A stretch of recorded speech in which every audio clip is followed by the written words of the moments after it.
کیا سمجھتے ہیں آپ ریئل اسٹیٹ سے میڈیکل کیئر ہیلتھ کیئر میں جو آپ نے انویسٹمنٹ کی ہے، آپ کیا سمجھتے ہیں کہ پاکستان میں کتنے لوگوں کو اس طرح کے شعبوں میں آنا چاہیے اور ان میں انویسٹمنٹ کرنی چاہیے؟ یہ میرا پرسنل سا آنسر ہوگا، اس کے لیے میں ساروں کو نہیں اس کے اندر رکھوں گا۔ یہ میڈیکل فیلڈ میں نا جی انویسٹمنٹ کرنا یا آنا نا میرا خواب تھا، اور یہ خواب میرا اس لیے تھا کہ میں چاہتا ہوں کہ کوئی ایسی چیز میری پرسنالٹی کے ساتھ جڑی ہو جس میں نا مجھے تھوڑی C out of the box جا کے رسپیکٹ ملے۔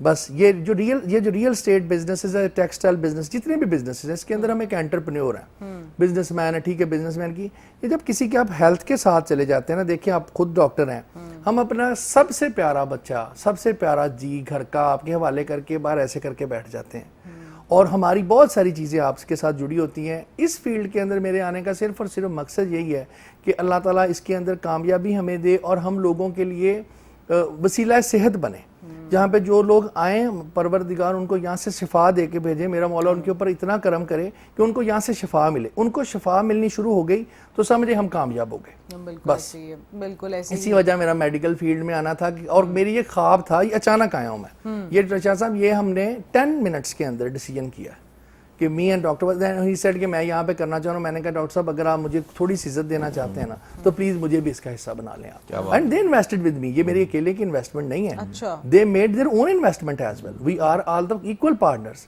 یہ وہ آ کے آئے، میں نے ان کے لیے میڈیکل سینٹر بنا دی، یہی تو ان کی اپنی تھی نا، اور انہوں نے دے گیو می دا ریسپیکٹ کہ ہم یہ مل کے کام کریں۔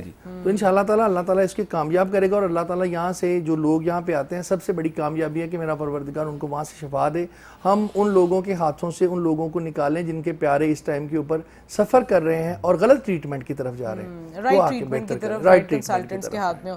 شاہ صاحب اس پہ میں آپ کا ضرور انپٹ لینا چاہوں گی۔ ہم اکثر شوز بھی کرتے ہیں، بات بھی کرتے ہیں کہ ڈاکٹرز اچھی فیملیز سے بھی ہوں تو وہ اپنے کلینکس یا انٹرپرینورشپ کی طرف نہیں آ رہے ہوتے، وہ کوشش کرتے ہیں یا تو ہمیں پاکستان میں جاب ملے، نہیں مل رہی تو ہم باہر جا کے جاب کر لیں گے، لیکن ہم صرف جاب ہی کریں گے۔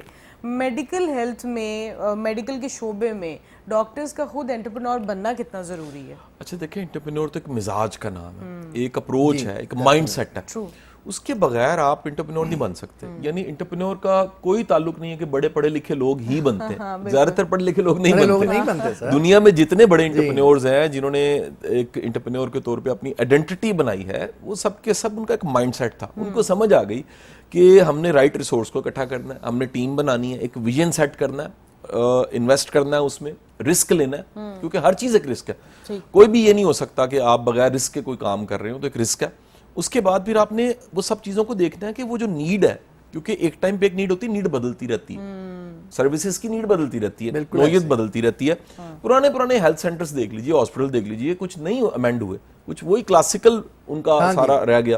دنیا جو ہے بڑی تیزی کے ساتھ آگے بڑھ رہی ہے۔ اب تو دیکھیں اب اس حد تک چیز کام ہو گیا، جینز کے اوپر کام ہو رہا ہے، بتایا جا رہا ہے کہ جناب آپ کے جو جینز ہیں، آپ کی ایج اتنی ہوگی، اس طرح کی بیماریاں آپ کو ملیں گی، اور یہ ساری چیزوں پہ اب تو بڑا ماڈرن وے میں کام ہو رہا ہے۔ سو میرا خیال یہ ہے کہ جو ایم بی بی ایس کرنے والے ہمارے ڈاکٹر سارے دوست ہیں، احباب ہیں، ان میں ایک بڑی میجورٹی کا مائنڈ سیٹ بزنس والا ہوتا ہی نہیں ہے۔ M B B S service کے لیے بندہ کرتا ہے، سرو کرنے کے لیے کرتا ہے بنیادی طور پہ۔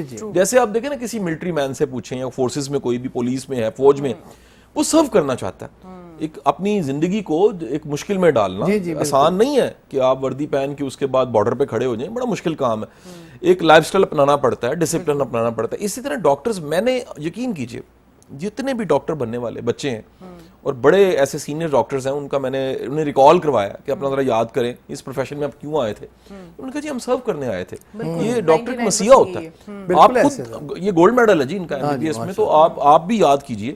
یہ تو بعد میں آپ اینکر بن گئے، یہ بعد میں تو آپ دیکھیں جو ٹیلنٹ ہے، ٹیلنٹ بھی پھر دیکھیں نا، مختلف طرح کے ٹیلنٹس ہوتے ہیں جو بعد میں نکھر کے آتے ہیں۔ میں انجینئرنگ پڑھ رہا تھا، مجھے خبر ہی نہیں تھی کہ میں نے پبلک سپیکنگ میں آنا ہے، اور میں بظاہر بڑا شائع سا اسٹوڈنٹ تھا۔ وقت کے ساتھ ساتھ وہ جس طرح ایک ٹی بیگ ہوتا ہے، گرم پانی میں جاتا ہے اپنا رنگ چھوڑتا ہے، تو ہم بھی وقت کے ساتھ ساتھ جو ہم میں اسٹرینتھس ہوتی ہیں، پوٹینشلز ہوتے ہیں، وقت کے ساتھ ساتھ وہ باہر نکلتے ہیں۔ سو ڈاکٹرز کو میرا خیال ہے اس سے زیادہ جو امپورٹنٹ چیز ہے نا، وہ ایک ایٹیچیوڈ پڑھانا، ایک چھوٹی چھوٹی جو سکلز ہیں، اس طرح کے سبجیکٹس ہیں ویسے ایم بی بی ایس میں، لیکن اتنی سنجیدگی سے نہیں پڑھائے جاتے، بیہیویئر کو اس طرح سے نہیں پڑھایا جاتا۔ جیسے ہم اکثر بات کرتے ہیں، کوئی ڈاکٹر آتا ہے کہ ڈاکٹر کا رویہ بڑا میٹر کرتا ہے، اس کا سیٹسفائی کرنا بڑا میٹر کرتا ہے، اس کا دھیان سے گڈ لسنر ہونا بڑا میٹر کرتا ہے۔ بعض اوقات حسین بھائی اگر وہ گائیڈ کر رہا ہے اور وہ بتاتا ہے کہ جی آپ پریشان نہ ہو، امید دینا کہ اللہ خیر کر سی انشاءاللہ ٹھیک ہو جائیں گے. یہ چند جملے جو ہے نا وہ مریض کو جان ڈال دیتے ہیں, اس کو تازہ کر دیتے ہیں. بالکل بالکل ایسا ہی یہ بڑا میٹر کرتا ہے جی سب چیزوں. بالکل ایسے ہی